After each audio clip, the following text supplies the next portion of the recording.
Hi everybody, this is Khushi Shah. Welcome to my YouTube channel Maths with Mind. आज हम 11th standard FY commerce maths 1 का chapter number 1 sets and relations कर रहे हैं. Now let's understand the meaning of the word sets. What do you mean by the word sets? Sets मतलब क्या? Sets meaning a group, a collection, a group and collection of what? Collection of well-defined objects. Now, what do we mean by the word well-defined? Meaning questions having universal answers. Now, universal answer की जब बात करें, let's take an example. Let's take a question. Give me natural numbers from 1 to 5. 1 से 5 के natural numbers. तो आप क्या बोलोगे? 1, 2, 3, 4 and 5. ये सिर्फ आप आंसर दोगे या यूनिवर्स के कोई भी कॉर्नर में I go and ask anybody this question, everyone's answer will be 1 2 3 4 5. This question is having universal answer. Okay, so this will be going into sets. Okay, इसको हम सेट में कंसिडर कर सकते हैं. Now, अगर मैं ये क्वेश्चन पूछूं, tell me your favourite colour. Can it have an universal answer? No, right? Everybody has different favorite color. Mine is black, yours can be white, someone else can be pink, blue, red, any color. This question do not have an universal answer to it. इसके लिए उसको sets में नहीं include करेगी. Set में you include only that kind of questions which have universal answers to it. Okay, therefore it is known as well defined. जो अच्छे से उस चीज को डिफाइन कर सके, सिर्फ उसी का कलेक्शन सेट्स में अलाउड है. Am I very clear with this, guys?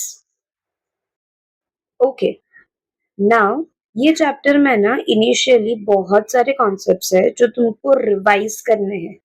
Learn करने हैं नहीं बोलूंगी, रिवाइज करने हैं बोल रही हूँ, क्योंकि you have already learned all of this in your school times, right? उसको सिर्फ हम रिवाइज कर रहे हैं, रिकॉल कर रहे हैं. ओके, चलो let's start. Representation of sets. Sets को रिप्रेजेंट कैसे करा जाएगा? कोई भी सेट हो उसको लिखते कैसे हैं, उसको रिप्रेजेंट कैसे करते हैं? तो सेट को रिप्रेजेंट करने का first method is roster method, also known as listing method, right? Roster method या listing method. Now इसमें ना there are 3 rules. 3 rules याद रखने हैं, ये मेथड रेडी हो जाएगा. What are the 3 rules for it? First rule says compulsorily curly bracket आना चाहिए. Curly bracket meaning ऐसा वाला bracket. Curly brackets में होना compulsory है. Okay. Next is what? No repetition. कोई भी चीज रिपीट नहीं होनी चाहिए. No repetition. अगर मैं बोलूं हम है ना मैथ्स के टेस्ट के मार्क्स ले रहे हैं 5 बच्चों के, किसी को आया 7 out of 10, somebody scored 10, 9, 8 and 2 people scored 7. तो 7 3 को आया, एक को 9 आया, एक को 10 आया. अब हम 3 बार 7 आया तो 3 बार 7 सेट्स में नहीं लिख सकते. नो रिपीटेशन, रिपीटेशन अलाउड नहीं है. क्लियर है क्या बोला मैंने? Okay. Last rule for this method is what? Separation by commas. Commas करके उसको सेपरेट करना पड़ेगा. ओके, फॉर एग्जांपल ऐसा दिखेगा. A is a set. A is a set of what? 1, 2, 3, 4 and 5. हमने अलग अलग नंबर्स लिए हैं, कर्ली ब्रैकेट्स में डाला है उनको और कुछ भी रिपीट नहीं किया है. And we have separated each one of them by comma. Is method number 1 understood? क्या बोल रहे हैं? Roster method. क्या होता है रोस्टर मेथड में? 3 रूल होते हैं. कौन से? Curly brackets, No repetition, separation by commas. Let's move to the next method. Next method is set builder form. Set builder form is also known as rule method. क्या बोला जाएगा? Rule method. Now ये rule method में क्या होता है? Rule method में there will be symbolic form of a set. Symbolic form होगा and दूसरा symbolic statement form होगा. एक होता है symbolic form, एक होता है symbolic statement form. ओके एक होता है सिंबॉलिक फॉर्म, एक होता है सिंबॉलिक स्टेटमेंट फॉर्म. ना अभी होता क्या है, पहले उसके सिंबल्स चेक करें. सिंबल्स में क्या क्या है? देखो ये जो ऐसा स्लैश जैसा दिख रहा है या फिर आप ऐसा सेमी कॉलन जैसा करो, उसको क्या बोलते हैं? Such that. The symbol is such that. ऐसा ई जैसा बना दो, इज बिलोंग्स टू. ई के ऊपर कट मार लो, मतलब does not belong to. Okay ये इसके सिंबल्स है. Such that, belong to, does not belong to. There are more symbols to it that are n. Capital N लिख दो मतलब that indicates natural number. Capital W लिख दो, it indicates whole numbers. I या Z लिखा meaning it is integers. Q लिखा मतलब rational numbers. And R लिखोगे that means real numbers, all numbers included. Okay fine. ये सिंबल्स है. अब इस सिंबल्स में लिखना कैसे होता है देखते हैं. एग्जाम्पल, अगर मैंने वो जो एग्जाम्पल ये वाला था ना अपना, क्या था इधर 1 to 5 नेचुरल नंबर्स लिखे थे ना 1 to 5, उसी को अगर हम सिंबॉलिक फॉर्म में लिखे सेट बिल्डर फॉर्म में तो कैसे लिखा जाएगा? A is equal to, A is a set. किसका set? X such that x. अब ये एक्स सच दैट एक्स मतलब क्या? इधर कोई भी एक वेरिएबल लेना पड़ता है सच दैट उस वेरिएबल, वो वेरिएबल क्या है? It belongs to natural number. 1 से 5 के नेचुरल नंबर्स थे ना वो, तो हमें क्या लिखना है? X such that x belongs to मतलब उसका ये लिखा किसको बिलोंग कर रहा है? नेचुरल नंबर को. क्या लिखेंगे? Natural number. बट कहां से कहां तक? x इज लेस देन और इक्वल टू 5. लेस देन मतलब 5 से कम मतलब क्या क्या लोगे? 1 से चालू होगा ना नेचुरल नंबर, तो चालू ही 1 से होता है. तो 1 से लेके बट कहां तक? ये इक्वल टू का साइन दिख रहा है मतलब 5 तक ही अलाउड है. और इसको लिखने का और एक तरीका है. कौन सा? देखो मैं ऐसा भी लिख सकती हूँ x सच दैट. देखो सच दैट में आपने 9 किया तो भी चलता है और ऐसा सेमी कोलन किया तो भी, ऐसा कोलन किया तो भी चलता है. x such that x belongs to natural number. मैं ऐसा भी लिख सकती हूँ 1 से लेके 5. ऐसा इंटरवल भी बता सकते हैं. x 1 से ग्रेटर, जिसके सामने माउथ ओपन हुआ वो ग्रेटर हुआ. x के सामने माउथ ओपन है मतलब x इज ग्रेटर देन और इक्वल टू 1. 1 से चालू होके कहां तक जा रहा है? Greater than equal to 5.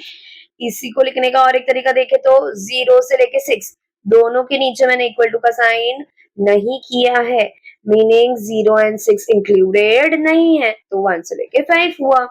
समझ आ रहा है? ये उसका लिस्टिंग मेथड फॉर्मेट था. लिस्टिंग मेथड फॉर्मेट मतलब रोस्टर मेथड फॉर्मेट, बराबर. ये उसका रोस्टर मेथड फॉर्मेट था. उसी का ये सेट बिल्डर फॉर्म हुआ. कौन सा फॉर्म हुआ? Set builder form. समझ आ गया क्या बोला? Okay. There is one more method to it which is Venn diagram.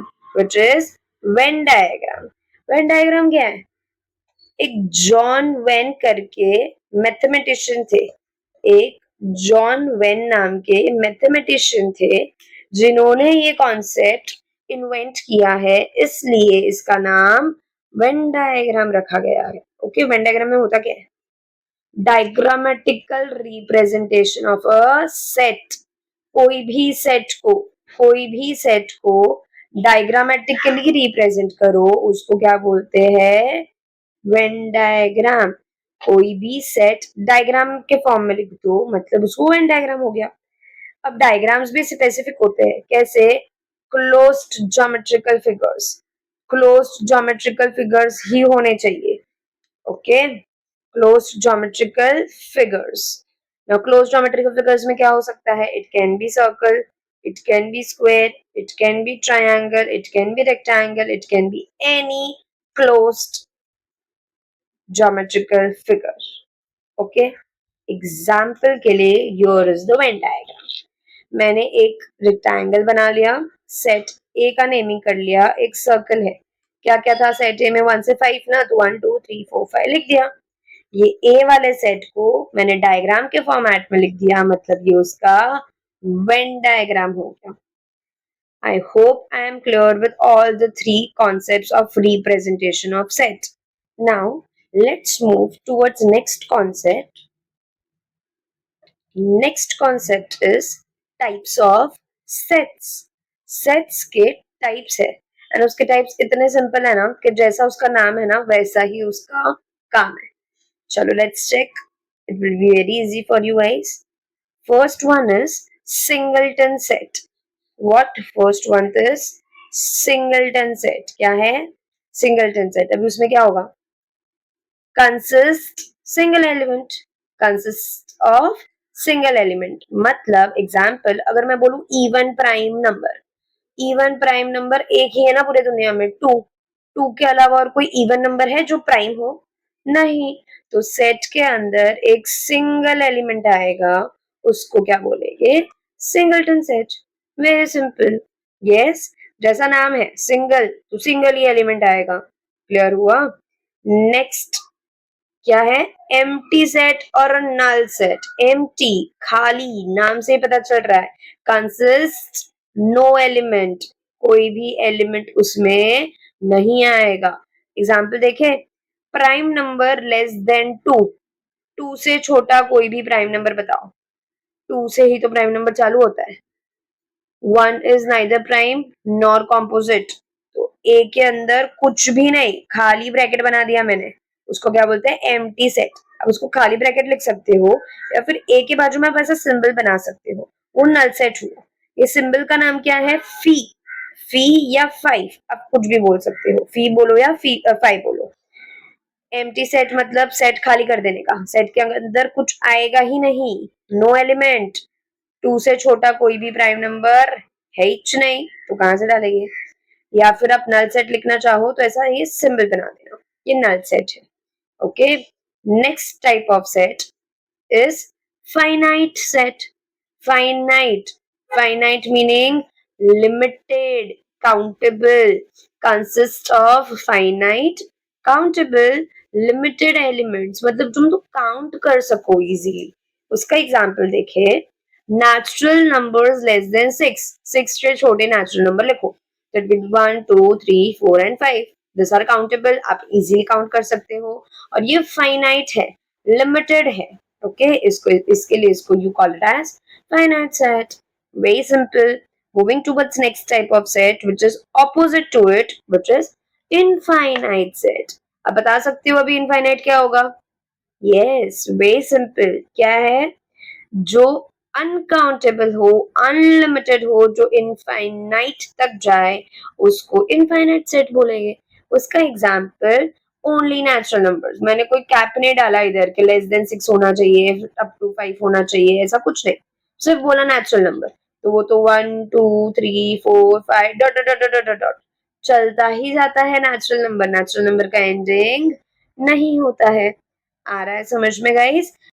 Okay, let's move towards next types of sets. Next type is equal sets. अब ये equal sets में क्या होने वाला है? Two sets consist of exactly same elements. दोनों ही sets में elements एकदम same होंगे. For example, A set में I have written 1 2 3 and 4. B set में I am writing 2 4 1 and 3. Are they same? Miss आगे पीछे लिखा हुआ है, all elements are टेढ़ा मेढ़ा। सेट में order of the elements do not matter. आड़ा अवड़ा आगे पीछे is okay. Yes, set A and B are equal. एकदम सेम एलिमेंट्स है। कैसे? देखो इधर 1 तो उधर भी 1, इधर 2 तो इधर भी 2, इधर 3 तो 3, 4 तो 4, मतलब ये एकदम सेम है। एक सिंपल सी चीज है इसको याद रखने के लिए, which is same masala. Masala has to be exactly same, कुछ भी आगे पीछे नहीं होना चाहिए for sets to be equal set. Okay, next type is equivalent sets. Now equivalent sets में क्या होता है, two sets consist of same number of elements। same number of elements होना मतलब क्या, सेट के अंदर जो एलिमेंट्स है उसके नंबर्स, उसका काउंटिंग सेम होना। एग्जैक्टली सेम एलिमेंट्स होना मतलब इक्वल सेट, मसाला सेम होता है तो वो इक्वल हो गया, और उस नंबर ऑफ एलिमेंट्स सेम होगा तो उसको इक्विवेलेंट बोलेंगे। एग्जाम्पल चेक करते हैं, मैं ए में लिखूं 1 2 3 4, मैं बी में लिखूं 2 1 5 3, do you see are they exactly same?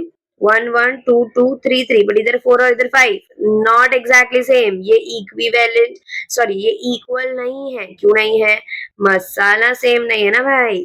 Okay, but इधर 1 2 3 4 चार एलिमेंट्स है, इधर 1 2 3 4 चार एलिमेंट्स है, मतलब दे आर equivalent sets, मतलब they are equivalent sets। okay, next is what, subset। very important, very important to understand subset। क्या होता है सबसेट? उसका सिंबल देख लेते हैं पहले। ऐसा यू जैसा, ऐसा स्लीपिंग में यू करो ना, वो सबसेट का सिंबल है। ऐसा स्लीपिंग में यू करते हैं उसको सबसेट बोलते हैं। ओके, वो सिंबल है सबसेट का।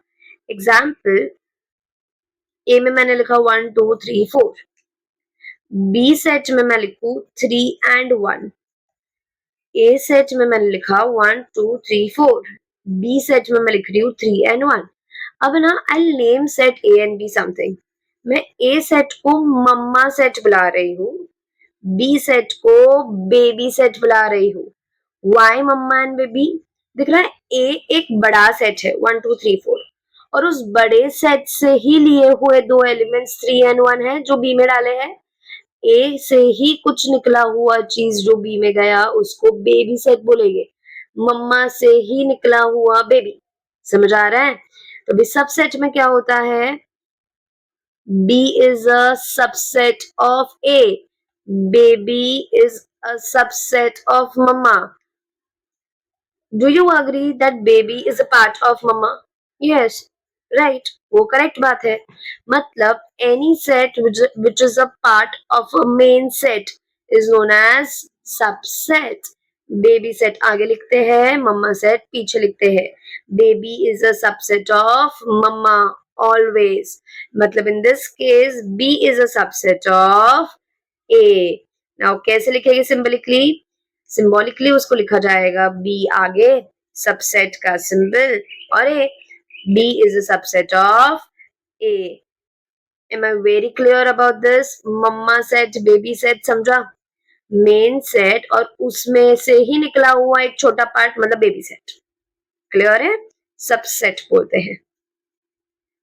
next is what, universal set। can you guess its name? क्या होगा यूनिवर्सल सेट में? पहले उसका भी हम सिंबल देख लें। It is denoted by capital you और एक्स। वो सेट का इधर जैसे हम ए बी ऐसा लिखते हैं ना, वैसा वो सेट में नहीं होता है। वो सेट में या तो यू लिखा होगा या तो एक्स लिखा होगा, यूनिवर्सल। नाउ यूनिवर्सल सेट में क्या होगा उसका नाम?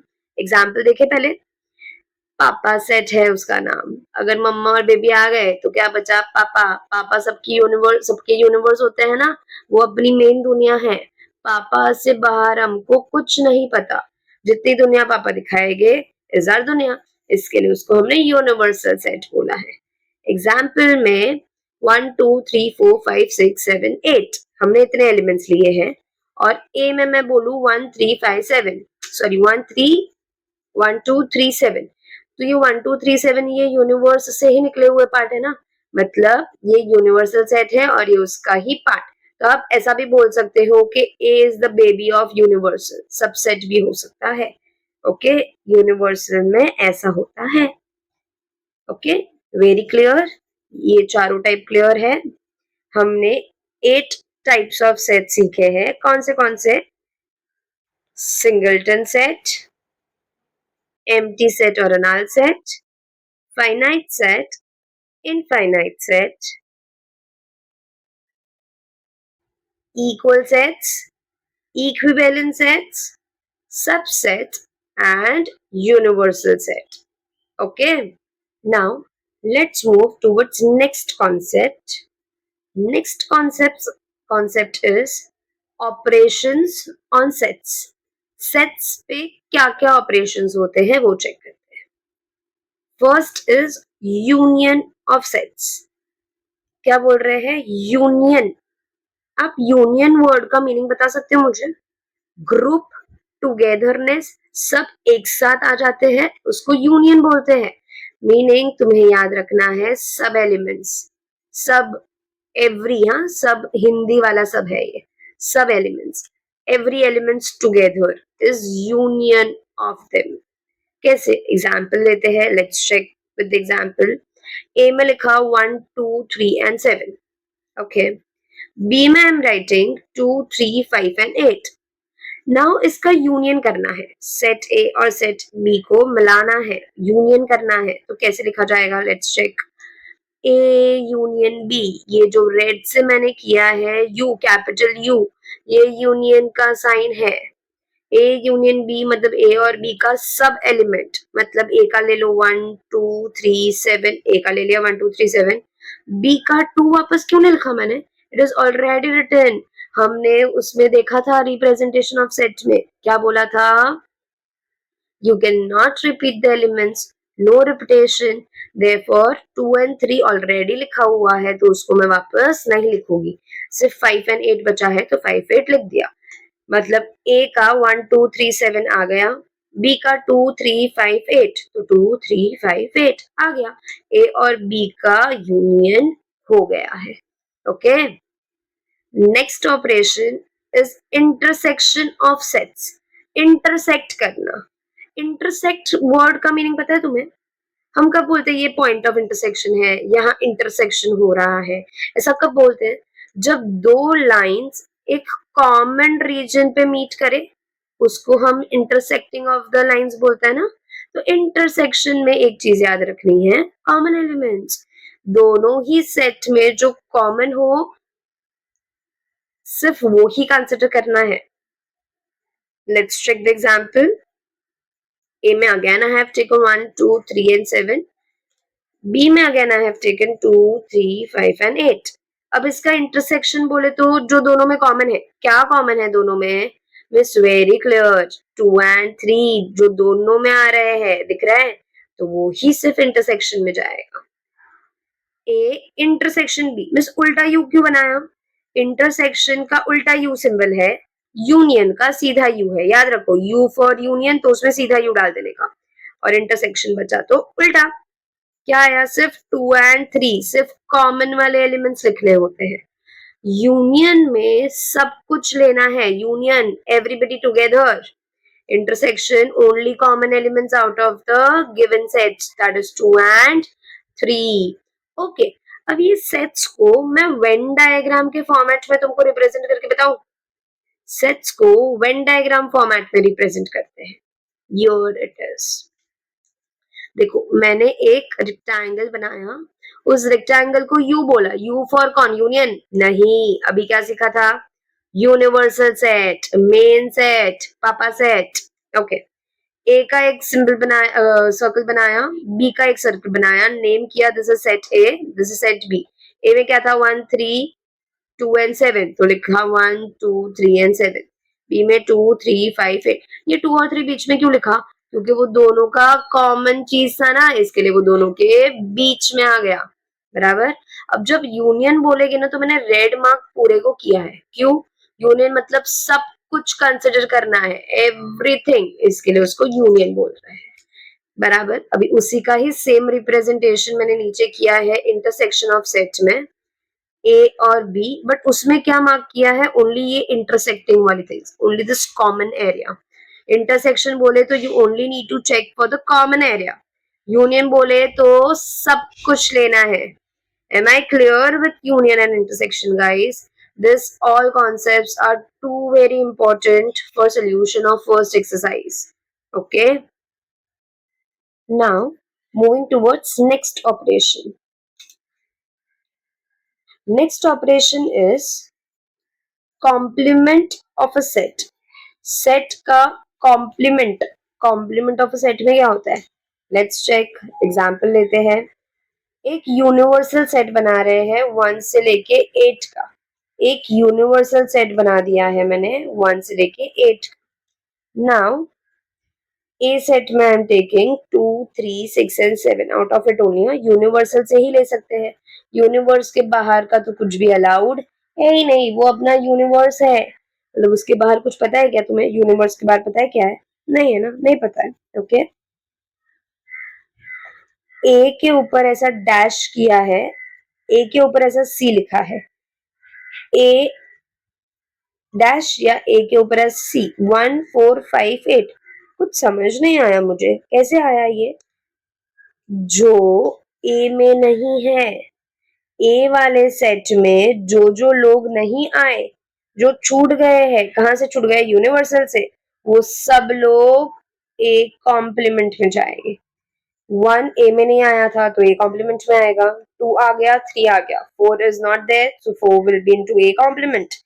5 ए कॉम्प्लीमेंट में, 6 and 7 are there, 8 is not there तो वो ए कॉम्प्लीमेंट में जाएगा. ए कॉम्प्लीमेंट इज जो जो चीजें ए से स्किप हो गई है, जो ए में नहीं आई है, that all will be into a complement.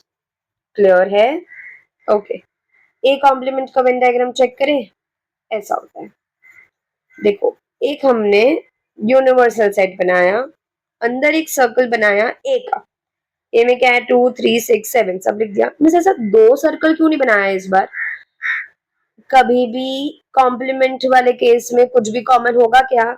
नहीं होगा. कैसे कॉमन होगा? जो जो चीज उसमें नहीं आई है वही तो इसमें आने वाली है ना. तो कॉमन होने का सवाल नहीं आता है. इसलिए हमने एक ए बना लिया और एक कॉम्प्लीमेंट मतलब जो ए में नहीं है वो सारे ए के बाहर लिख दिए. यूनिवर्स में है, डब्बे के अंदर है, बट सर्कल में नहीं है. आया समझ में? ओके. ठीक है. Next concept is difference of sets. Sets में डिफरेंस. Difference meaning what? हम अलजेब्रा में डिफरेंस मतलब क्या होता है? माइनस. डिफरेंस मतलब माइनस, राइट? कैसे देखते हैं एग्जाम्पल. ए में लिया 1 3 2 1 2 3 4. ओके. बी में लिया 2 4 6 8. अब मैं बोलू ए माइनस बी लिखो. ए माइनस बी सिंपल सी चीज है. ए में से बी को हटा दो. ए माइनस बी. ए में से बी वाले को निकालो, माइनस करो. तो ए में से बी वाला कौन है? 2 एंड 4 जो बी में है उसको ए से हटा दो तो ए में क्या बचेगा फिर? 1 एंड 3. समझ गए? ए माइनस बी. ए वाले में से बी वाले लोगों को हटाओ. तो ए में बी वाले कौन से लोग थे? 2 एंड 4 थे ना. तो 2 एंड 4 को मैंने हटा दिया तो you have 1 and 3 in A minus B case. अगर अब बी माइनस ए वाला केस बोले तो बी माइनस ए वाले केस में बी वाले में से ए वाले लोगों को हटाना है. तो ए वाले लोग कौन है? 2 एंड 4 जो ए में थे. तो 6 एंड 8 ए बी माइनस ए में आ जाएगा. Okay. Let's move towards next concept. Next concept is distributive property. Distributive property, ये जो नाम है ना वैसा ही उसका प्रॉपर्टी है. चेक क्या बोलते हैं. A intersection B union C. समझा? उल्टे यू को इंटरसेक्शन बोलते हैं, सीधे यू को यूनियन बोलते हैं. ये दिया हुआ है. डिस्ट्रीब्यूट कर दो. किसको डिस्ट्रीब्यूट करो? ये जो बाहर वाला ए इंटरसेक्शन है ना वो बी को भी दे दो और ये बाहर वाला ए इंटरसेक्शन सी को भी दे दो. बांट दो दोनों में. ए इंटरसेक्शन बी को मिल गया, ए इंटरसेक्शन सी को मिल गया, दो ब्रैकेट्स रेडी। तुमने ये जो यूनियन बचा वो कहाँ गया, वो बेचारे को बीच में डाल दो, सिंपल। डिस्ट्रीब्यूटिव प्रॉपर्टी में जो बाहर वाले हैं ना ए इंटरसेक्शन, उसको अंदर वाले ब्रैकेट वालों से बांट दो, डिस्ट्रीब्यूट कर दो। ए इंटरसेक्शन बी एक ब्रैकेट में, ए इंटरसेक्शन सी दूसरे ब्रैकेट में, तो जो ये यूनियन बचा है वो बीच में, simple. Next, A union B intersection C, मतलब ये जो बाहर वाले लोग हैं ए यूनियन वो बी में बटेगा, तो इधर फर्स्ट ब्रैकेट बना ए यूनियन बी। ये ए यूनियन बी सी में भी बटेगा, तो ये सेकंड ब्रैकेट बना ए यूनियन सी, और ये बीच वाला इंटरसेक्शन बीच में ही रह गया। ये डिस्ट्रीब्यूटिव प्रॉपर्टी है, बराबर है, इजीली समझ में आ गई है सबको। Okay, let's move to the next law, next property, which is De Morgan's law. De Morgan's law, अब इसमें क्या होता है ना, check A union B the whole complement, A union B पूरे का ही कॉम्प्लीमेंट।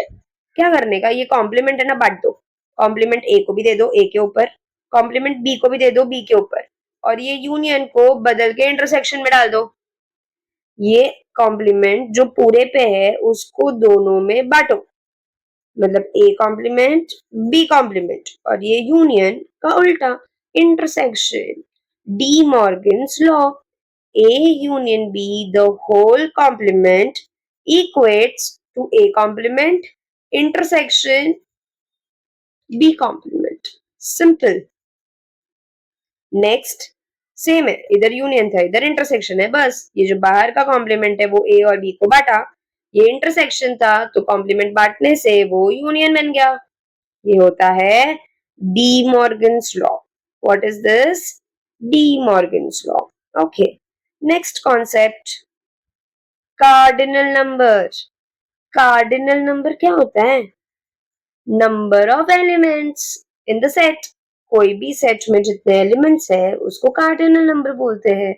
एग्जाम्पल देखो लिखा हुआ है, number of elements in set, एक सेट में जितने एलिमेंट्स है वो। एग्जाम्पल मैंने वन में ए में लिखा 1 2 5 8 3 7, अब काउंट करके बताओगे मुझे कितने नंबर्स हैं, 1 2 3 4 5 एंड 6। तो कार्डिनल नंबर कैसे लिखा जाता है, n ब्रैकेट में a, ये छोटा n मतलब number of elements, number of elements of a is equal to 6। में 6 तो इसमें है ही नहीं, अरे बुद्धू 6 उसमें नहीं होता है, और कभी हो भी सकता है, हाँ, हम उसके एलिमेंट्स का नंबर काउंट किया, 6 लोग हैं ना इधर, तो इधर लिखा हमने 6, number of element in a, n छोटा लिखना कंपलसरी है, इधर कभी भी कैपिटल N नहीं लिख सकते हो, it always has to be small, small n, number of element of A are 6, there are 6 elements into it. Is this three concepts clear? Distributive property जिसमें distribute करना है, डी मॉर्गन्स लॉ में भी वही है, डिस्ट्रीब्यूट ही कर रहे हैं हम, कॉम्प्लीमेंट को बांट दो, उल्टा कर देना, कार्डिनल नंबर में सिर्फ उसका नंबर ऑफ एलिमेंट्स काउंट होगा।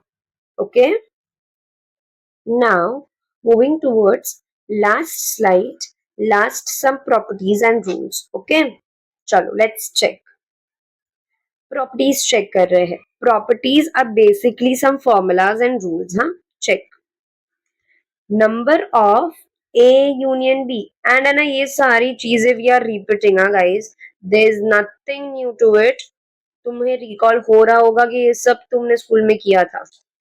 Number of A union B का फॉर्मूला क्या है, number of A plus number of B minus number of A intersection B, this is formula number 1, union is equal to A plus B minus intersection. Next, number of A intersection B complement is equal to number of A minus number of A intersection B. This is little bit of complex. We'll make it simpler. Let's check. क्या बोल रहा है ना, A intersection B का complement, अब मैं इसको simple भाषा में याद रखो, जिसका कॉम्प्लीमेंट नहीं है ना उससे इंटरसेक्शन माइनस कर दो। किसका कॉम्प्लीमेंट नहीं है? ए का कॉम्प्लीमेंट नहीं है तो ए में से इंटरसेक्शन को माइनस कर दो। समझा तुम्हें? A intersection B complement. जिसका कॉम्प्लीमेंट नहीं है, ए का कॉम्प्लीमेंट नहीं है तो मैंने ए लिख दिया, उससे इंटरसेक्शन वाली चीज minus number of A intersection B. Easy हो गया याद रखने के लिए। नेक्स्ट भी इसका सिमिलर है, बस इंटरसेक्शन की जगह ए पे गया है, बी के जगह पे, बी के जगह ए पे इंटरसेक्शन डाला है।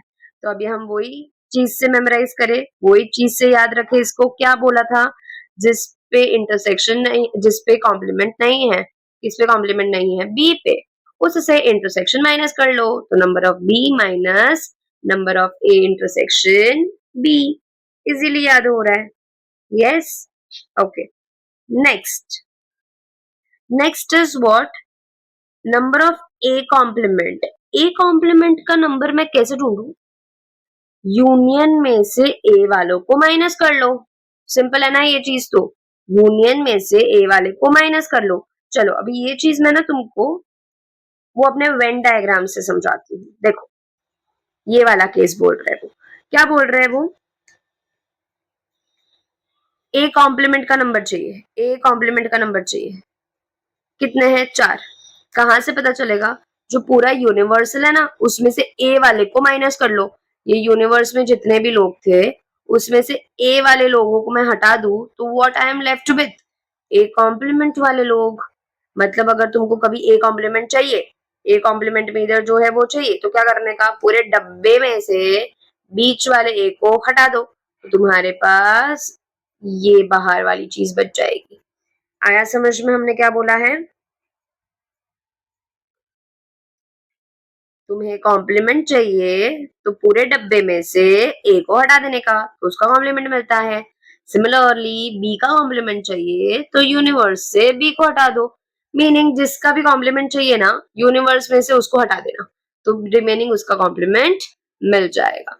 ये जो सारी प्रॉपर्टीज या लॉज जो भी तुम बोलो, रूल्स, वो सारे हमने जो आगे वेन डायग्राम्स में सीखे ना उसको समझ समझ के ही करने हैं, इजीली हो जाएंगे। ओके, चलो last formula,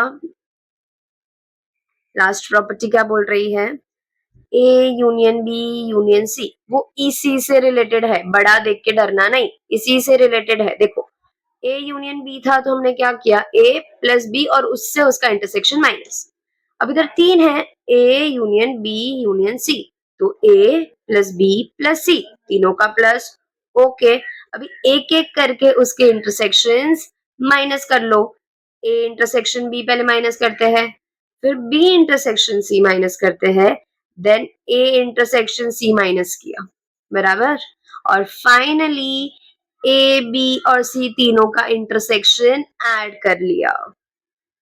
A union B union C is equal to A plus B plus C minus A intersection B minus B intersection C minus A intersection C plus A intersection B intersection C. Okay, clear it?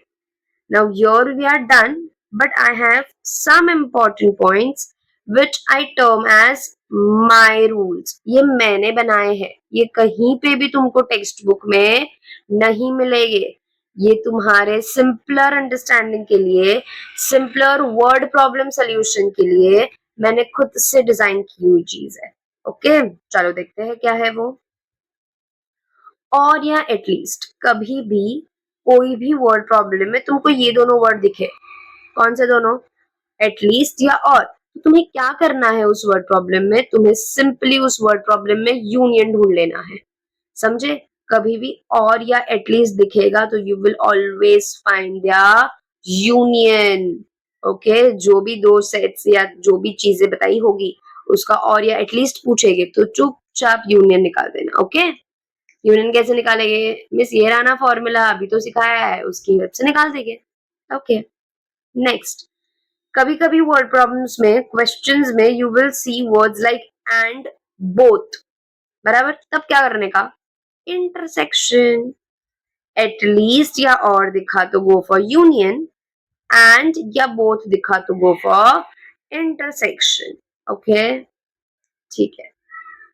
Now क्या बोल रहे हैं ये, जिसका only only पूछा, क्या बोल रहे हैं, जिसका ओनली ओनली पूछा उससे इंटरसेक्शन माइनस कर देने का, उससे इंटरसेक्शन माइनस कर देने का, ये वाला कॉन्सेप्ट, ये वाला कॉन्सेप्ट, दिस वन जो मैं सिखा रही थी, जिसका ओनली ओनली पूछा।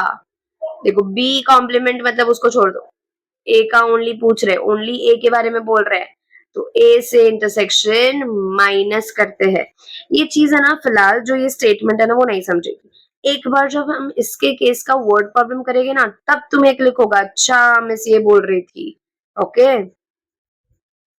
एंड जिसका ओनली ओनली दिया है, तब क्या करने का, उसमें इंटरसेक्शन प्लस करने का। ओनली ओनली पूछा हो तो इंटरसेक्शन माइनस करो, ओनली ओनली गिवन हो, दिया गया हो, तो उसमें इंटरसेक्शन प्लस करना है।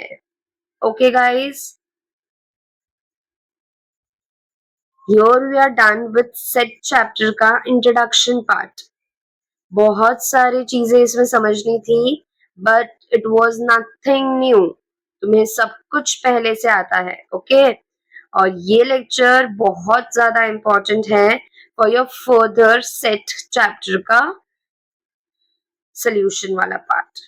Okay guys, see you in the next lecture. Bye bye.